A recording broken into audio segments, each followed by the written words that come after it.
Episode 6, Flame of Tar Valon. Let's go ahead and just jump right in. I'm going to go ahead and list 5 reasons this episode has become my new favorite. Reason number 1, Swan Sanchi. Yes, this is the Swan episode, y'all. I loved Sophie Okonedo's performance. I loved their portrayal of Swan within the series and the writing. Everything just felt so much like this character to me from the books.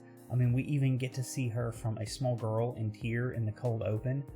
Which, by the way, did you notice the Stone of Tyr? That looks pretty cool. But just that relationship she had with her father, which she does talk about in the books, was pretty awesome. I just loved that nod to some deeper side character lore and world building that we get to see. And we finally do get to see elements of Tyr as well, thanks to this. It was just one of those things that made my heart go, aw. Reason number 2, tower politics. Now, I know some folks are still going to probably be pretty divisive on this, but as far as I'm concerned, I like the tower politics that happen later on in the book, and I'm happy to see them pull them further down into the early parts of the series. For one, I think this is going to greatly improve the pacing of the series as time goes on, because we're taking a lot of things that are set up around like books 4 and 5 and pushing them down into books 1, and this is even going to have payoffs for things that happen from like book 6 through books 11. Like, I'm not kidding. This is great because there's a lot of plot slowdown that happened in the latter part of the series that we're going to be able to just push down and spread out more evenly throughout the seasons. So of note was Moiraine and Swan's perfectly orchestrated, like, oh, the Amerlin seat hates you, Moiraine, act they got going on, and then secretly, of course, we know that they're very close. In the books, best friends, and in the show, confirmed lovers, so that is fantastic. Though I guess in the books you could read them as lovers, I just never did.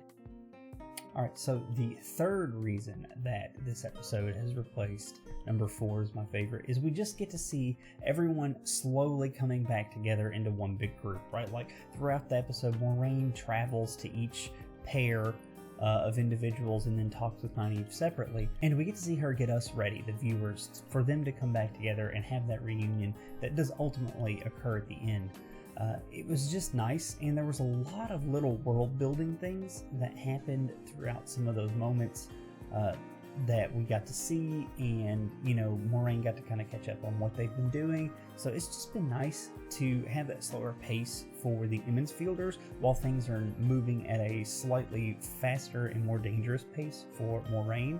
I kind of like that we're getting to see things that definitely happen in the series, like behind the curtain, but that were not necessarily accounted for on the page. So this is just phenomenal. Reason number 4, that bathhouse scene. And no, it's not for the reason you're thinking. This scene is relatively short. I think it only clocks in around like 3 minutes. 1 minute of that is just them setting up the visuals of the scene, but the remaining 2 minutes is nothing but pure, non-stop lore, setup, world building, all of these things. I mean, they packed tons of stuff into Megan and Moraine's conversation. In fact, we get to hear about ships disappearing off the West Coast, something book readers are going to immediately know what that's about. We get to hear about how the tower has extensive financial resources. We learn that the tower has a massive spy network that is very, very well informed. And then we learn more about inter-Aja politics, with Megan kind of telling Moiraine that, you know, you're gonna stay in the tower, and that's the will of the Aja at this point, not necessarily the will of the tower as a whole.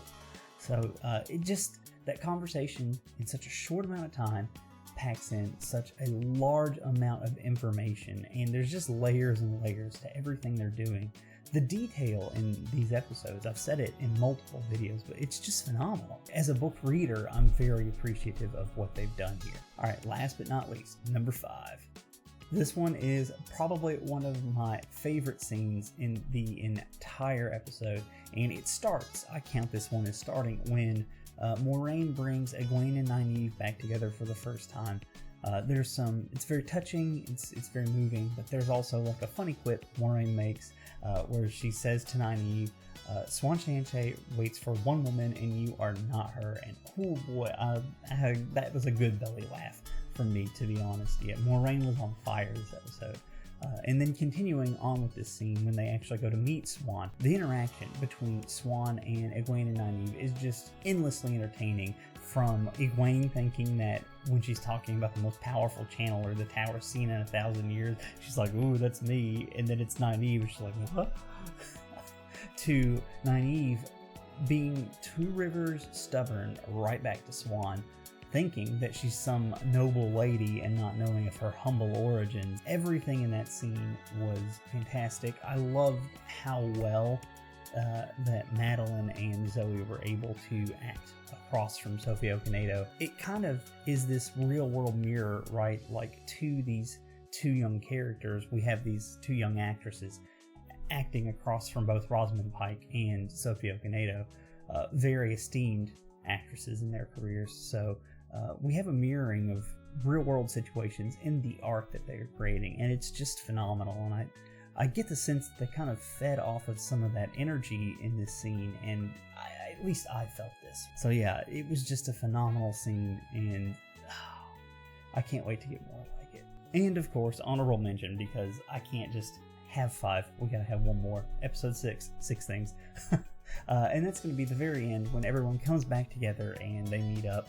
It was just a phenomenal little scene. It pulls at your heartstrings, and for book readers, you know, that's one of the big payoffs that we like to see, is when everyone does finally fully come back together and they're in a group moving forward for the first time in quite a while.